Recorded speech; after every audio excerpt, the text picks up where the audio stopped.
Disculpe, doctora. ¿Perdón?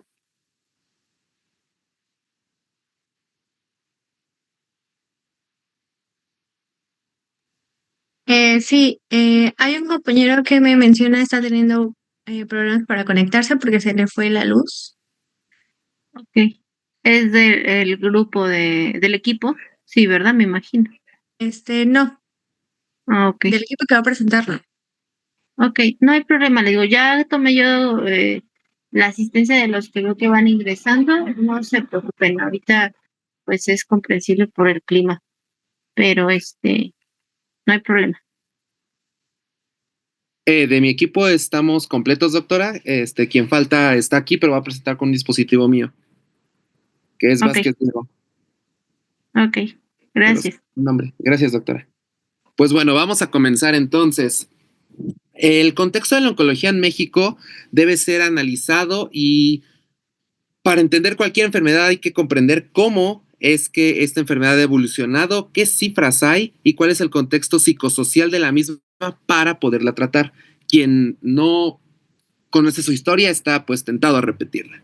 Entonces vamos a comenzar con la definición de cáncer. El cáncer es un grupo de enfermedades caracterizadas por una replicación anormal derivado de un control celular inapropiado. Y esto, pues bueno, lleva a invadir varios órganos o tejidos en un evento conocido como metástasis. Vamos a lo que sigue, por favor. Y pues bueno, vamos a empezar con la historia de la oncología. Es muy importante conocer cómo el ser humano se ha enfrentado a esta enfermedad y cómo hemos llegado a tratamientos incluso moleculares personalizados para tratar esta misma, ¿verdad? Pues todo empieza en el antiguo Egipto, 2500 antes de Cristo, donde la medicina estaba muy entrelazada con la religión, con la magia. El faraón tenía que ser el garante de la salud, tenía que ser aquel que garantizara la salud de su pueblo. Y pues bueno, los médicos también eran sacerdotes, por lo tanto, pues vemos aquí un contexto médico entrelazado con pues la magia. Y pues bueno, en el papiro de Edwin Smith, que fue de los primeros tratados médicos, diagnosticaban algo parecido a un tumor de mama y decían que era un pronóstico desfavorable y concluía que no había tratamiento para él. Era algo parecido a, sin embargo, es el primer hallazgo que se tiene de la oncología en la historia. Después, Hipócrates, en el 400 antes de Cristo, bautiza la enfermedad como carquinos. ¿Por qué acuña este término? Ya que veía los tumores con venas dilatadas y la forma de este animal. Carquinos quiere decir cangrejo. Entonces lo asimilaba y él pues tenía una teoría humoral. En la teoría humoral de Hipócrates, eh, abarcaba la bilis negra. La bilis negra decía que un exceso de esta, que es el temperamento melancólico, desesperanzado, ansioso, etcétera, un exceso de este temperamento contribuía al desarrollo del carquinos o de la enfermedad del cáncer. Y pues bueno, lo identifica como un invasor también, un invasor que se aferra al cuerpo. Más tarde en la Roma imperial, pues bueno, Galeno, el famoso médico romano, expande esta idea humoral. Él sustenta a Hipócrates, dice exactamente es por el exceso de bilis negra, pero él nos aporta que hay una distinción. Es decir, Carquinos ya no es solo el tumor malo, etcétera. Ahora hay tumor benigno y tumor maligno. Y pues estos escritos, este fue el hito, vamos a llamarlo así, del siglo. Por lo tanto, más de 1000 años dominaron toda la medicina europea y se basaron en los escritos de Galeno. Y entonces, pues bueno, expande esta visión humoral y así entonces en la antigüedad el cáncer pues era un enemigo muy temido, muy reconocido y asociado pues con una mirada más simbólica, más filosófica.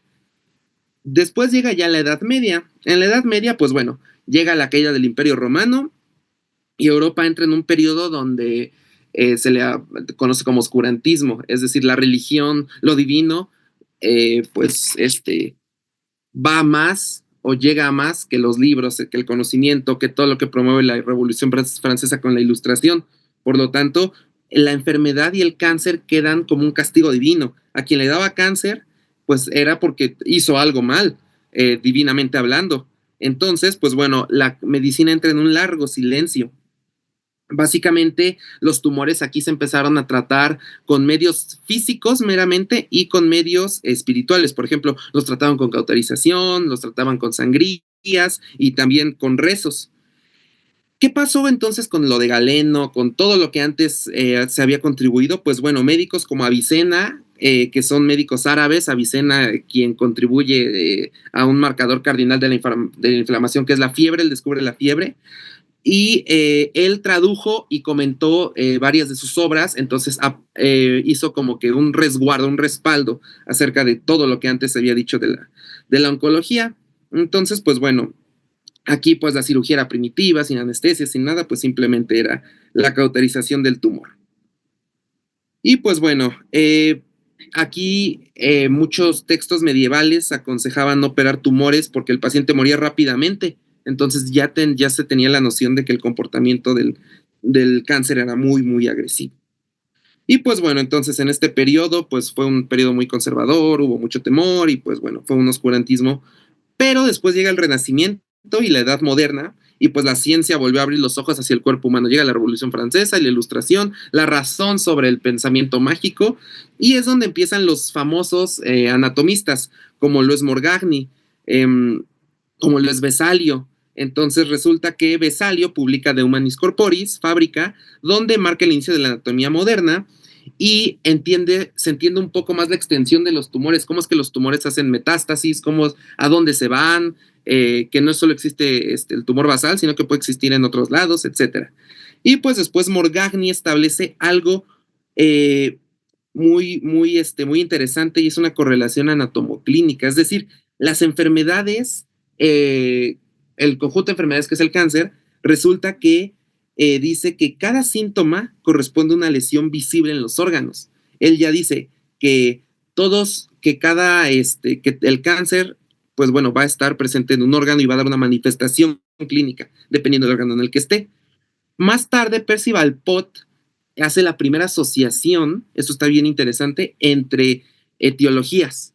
Es decir, da el primer factor de riesgo para que quede cáncer, y son los deshollinadores. Él ve que los deshollinadores eran niños que trabajaban en chimeneas, limpiándolas. Y entonces el hollín, que es parte de un residuo de la chimenea, aquellos que quitaban este hollín enfermaban después de cáncer escrotal, dando así o resultando en la primera asociación etiológica del cáncer, o lo de los primeros factores de riesgo que se descubrió. Entonces aquí ya la observación, la ciencia comienzan a arrancar básicamente como el terreno, ¿no? Místico, etc.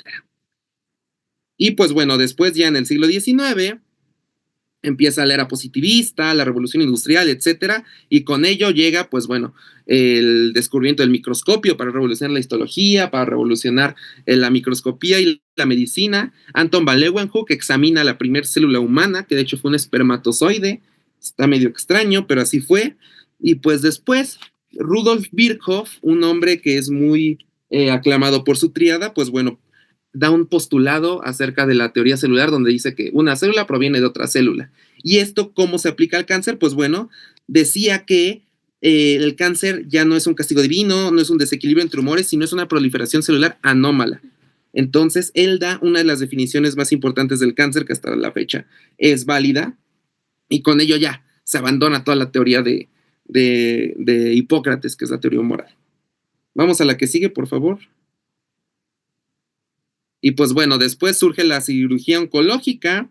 Resulta que William Halsted, él desarrolla la mastectomía radical. Él decía, es que el cáncer tiene que ser curado el mal se arranca de tallo, es decir, él quita todo en bloque. Entonces dice que la única forma de vencer el cáncer era extirparlo de bloque. Y después, con el descubrimiento de la anestesia, la antisepsia, etcétera, se hacen posible que las operaciones sean más extensas y más seguras. Y entonces este método que hace Halsted de la mastectomía radical ve que hay una relación positiva en cuanto a las supervivientes de este tipo de cáncer. Y pues bueno, ya terminando en el siglo XX, pues es el siglo en donde empiezan las guerras mundiales, etcétera. Y entonces resulta que se descubrió que en sustancias químicas que se ocupaban en la guerra y aparte la radiación eran carcinógenos.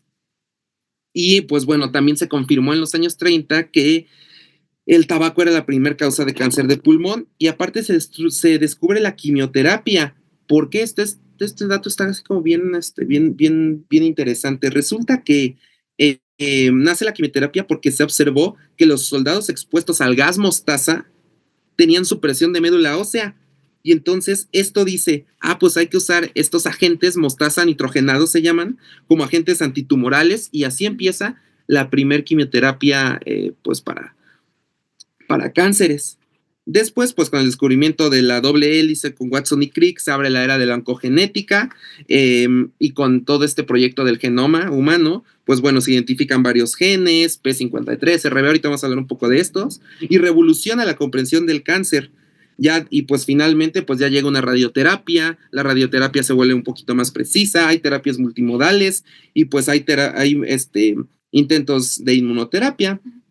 Y pues bueno, actualmente la biotecnología, la inteligencia artificial, pues ya nos dan muchos aspectos para inmunohistoquímica, para inmunoterapia, anticuerpos contra algunos receptores de cáncer, ya podemos hacer asociaciones como el BRCA2 para cáncer de mama, etcétera. Ya hay nuevas terapias como el CAR-T, que son linfocitos programados genéticamente, ya se descubrieron inhibidores dirigidos a mutaciones específicas como los BRAF, medicina de precisión basada en varios biomarcadores y pues bueno, también la expansión de la prevención contra varios enfermedades que son oncogénicas como el VPH. Y pues bueno, en la actualidad es lo que tenemos, entonces pues básicamente conocer la historia de la oncología es cómo el hombre se enfrenta realmente a lo desconocido y cómo se ha antepuesto ante muchas cosas para hoy ser lo que es y es un descubrimiento enorme, sin embargo aún nos queda mucho que avanzar y pues bueno, buscar la cura de lo que antes se consideró incurable en los primeros manifestaciones escritas históricas.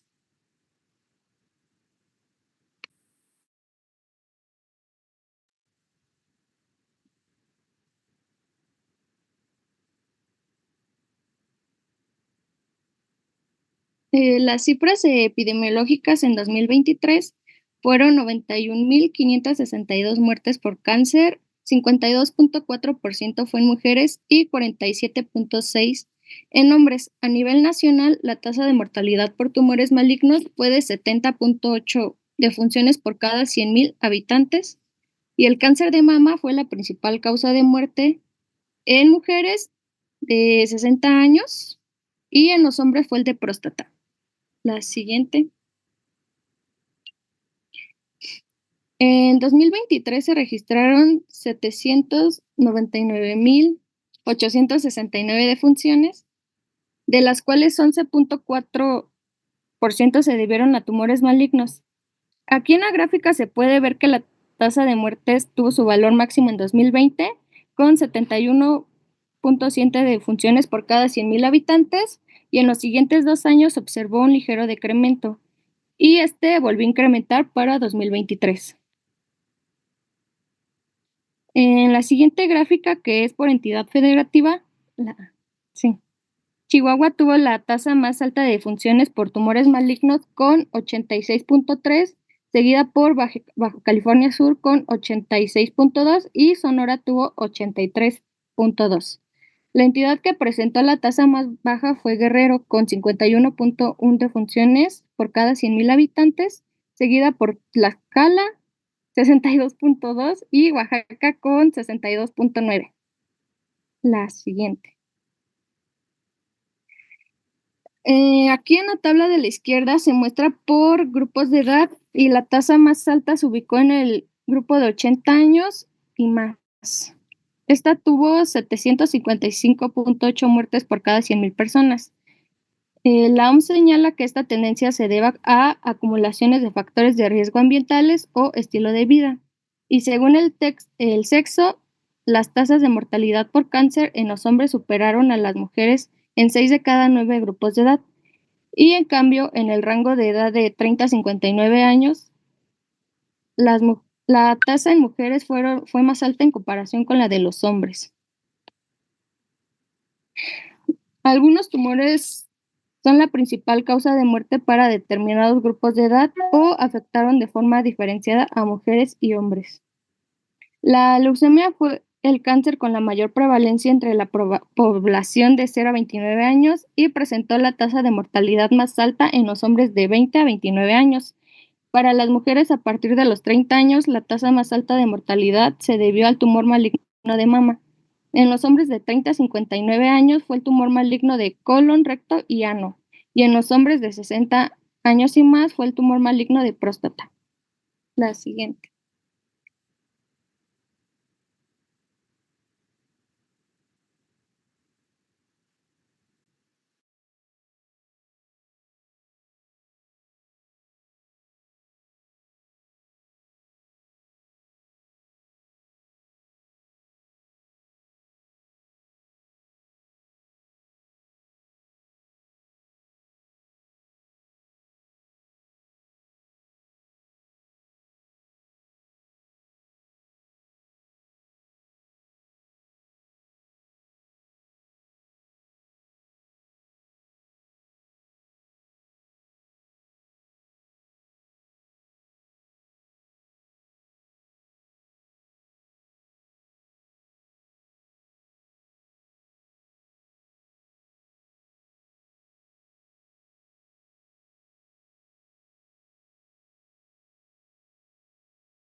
Muy bien, entonces, el periodo de invasión local, resulta que cuando hablamos de cáncer, de oncología, de tumores, solemos pensar a la metástasis como el momento crítico, como el momento donde invade el cáncer. Pero antes de eso, existe un proceso más específico donde la célula tumoral se va a preparar para conquistar un nuevo territorio, por así decirlo.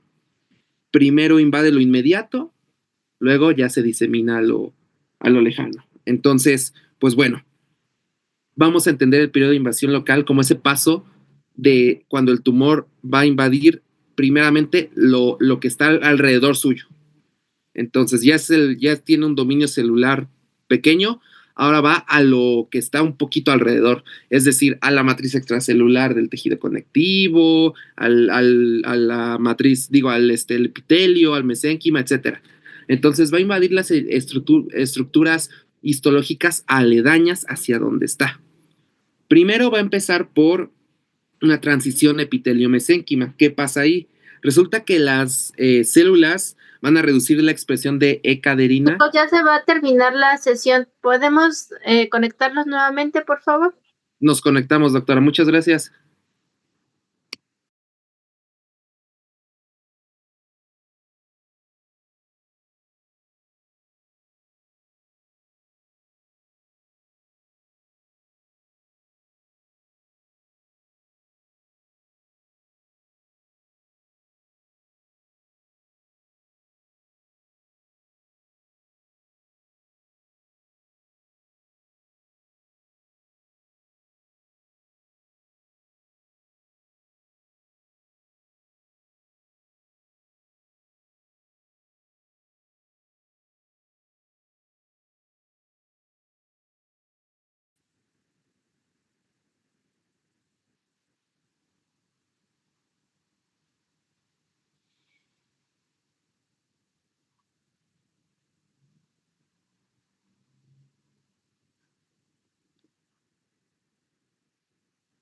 Estamos listos. Gracias, William. Venga, pues. Entonces, estábamos diciendo que las células cancerosas, en esto llamado transición epitelio-mesénquima, van a reducir la expresión de sus moléculas de adhesión. ¿Por qué? Pues porque ya no le interesa estar tan adherida. Pero van a incrementar marcadores que se llaman mesenquimales, como es la vimentina. La vimentina va a favorecer el desprendimiento celular y la migración. Entonces, resulta que en esta etapa, pues bueno, sufren esta transición, pierden sus uniones firmes y adoptan algo que se llama fenotipo migratorio, es decir, cierto grupo celular del tumor va a empezar a adecuarse en situaciones y en formas específicas para migrar a otro lugar. Es como, por ejemplo, como si vieran no sé, como un ejército que antes estaba muy disciplinado y ordenado, y este ejército se dispersa en guerrillas, ¿no? Por así decirlo. Y estas guerrillas pues van a infiltrarse a otro terreno. Entonces, bueno, resulta que ya que se dispersó en guerrillas, en grupitos, pues bueno, los tumores emplean dos patrones de invasión para la migración celular: la migración individual y la migración colectiva.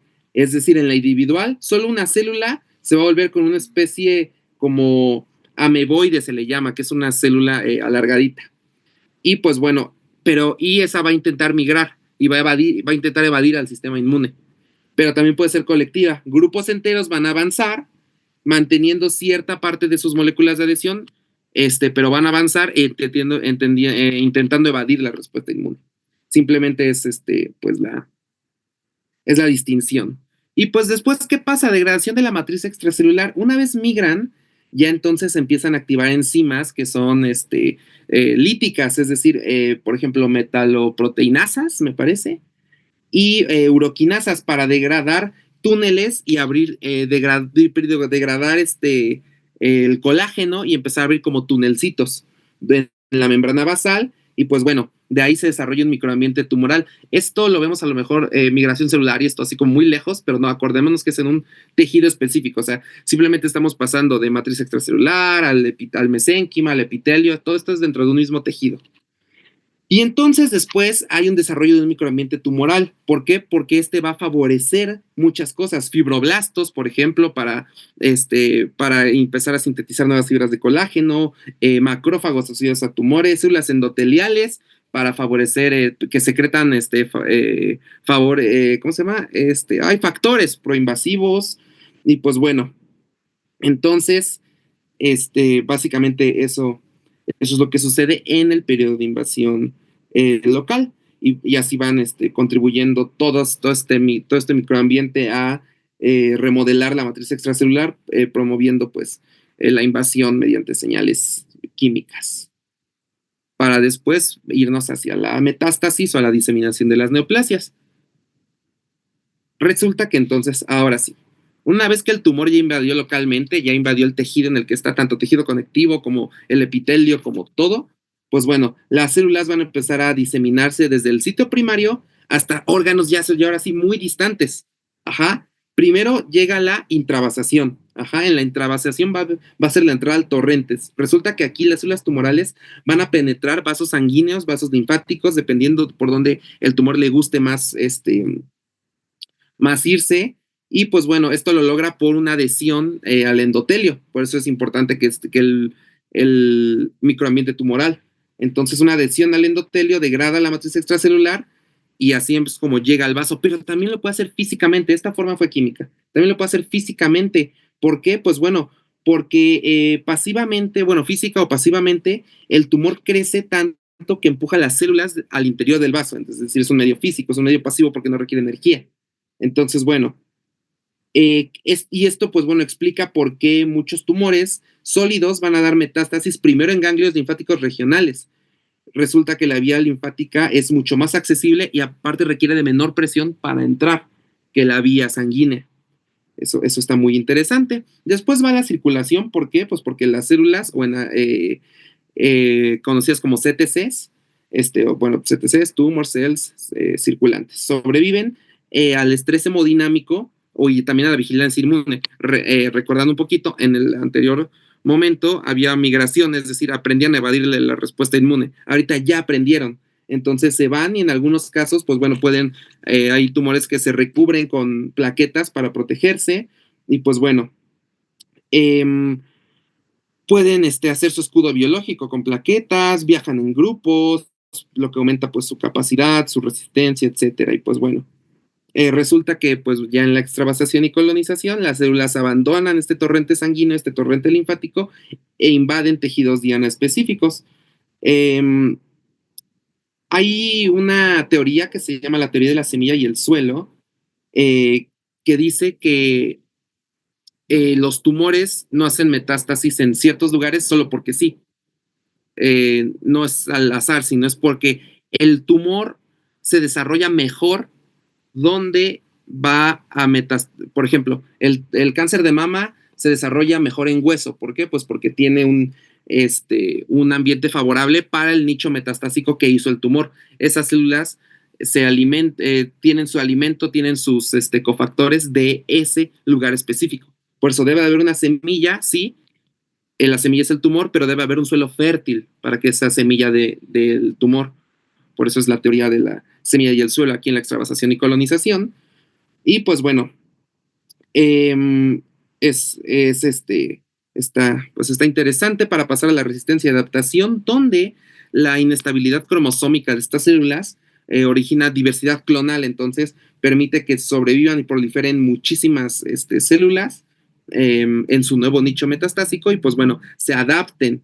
Entonces, pero resulta que esta parte de adaptación, antes de que lleguen estas células, el tumor primario puede enviar como mensajeros, se llaman exosomas, factores de crecimiento, etcétera, que van a preparar el microambiente para que cuando llegue el tumor, ahora sí pueda crecer de una forma pues exponencial, ¿verdad? Y esto es a lo que se le llama el nicho premetastásico. Y pues bueno, de ahí comienza a proliferar y viene el evento llamado pues metástasis. Resulta que pues bueno, la diseminación metastásica es la parte más letal del cáncer. El 90% de muertes por cáncer no se deben al tumor primario, sino se deben a su metástasis. Esto nos indica, pues bueno, que es algo donde hay que actuar sumamente pronto y más que actuar hay que prevenir. Que ese es Esa es la em, directriz terapéutica que hay que seguir en el cáncer, a mi punto de vista, la prevención.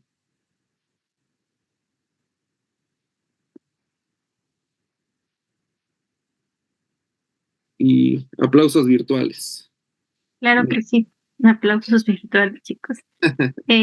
Fue una muy buena presentación, fue muy concisa, eh, tuvieron fluidez, eh, dieron ejemplos.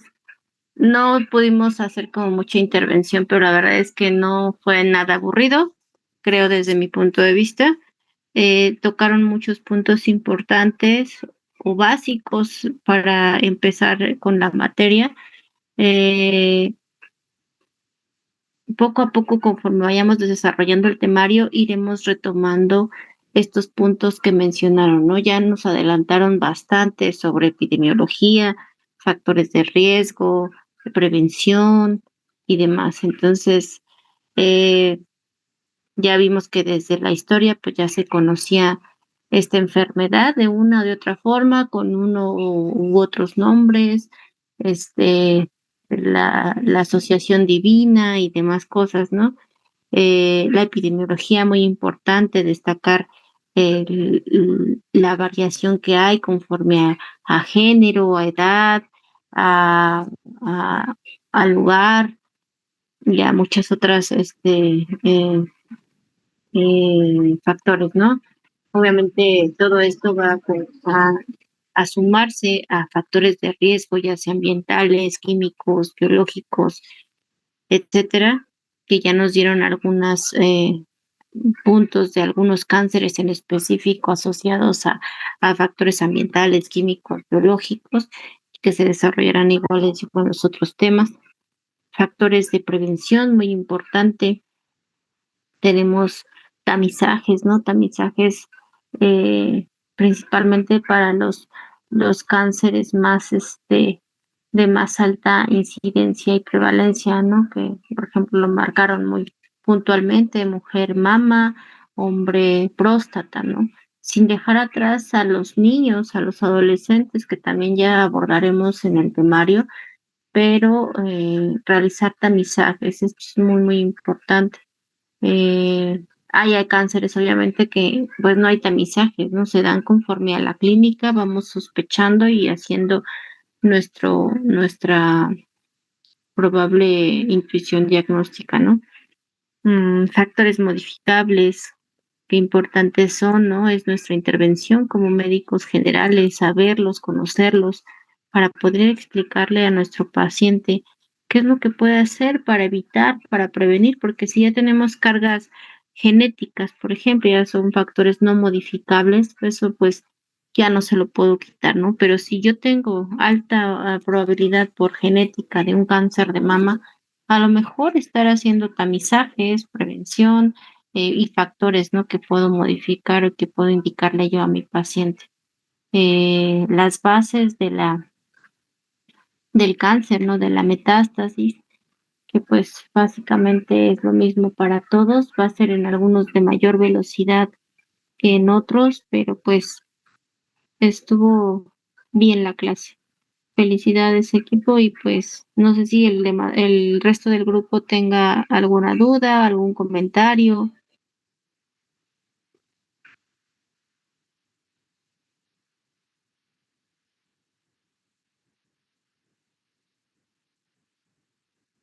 Todo Nada, bien, doctora. perfecto. Bueno chicos, pues por hoy es todo. La próxima sesión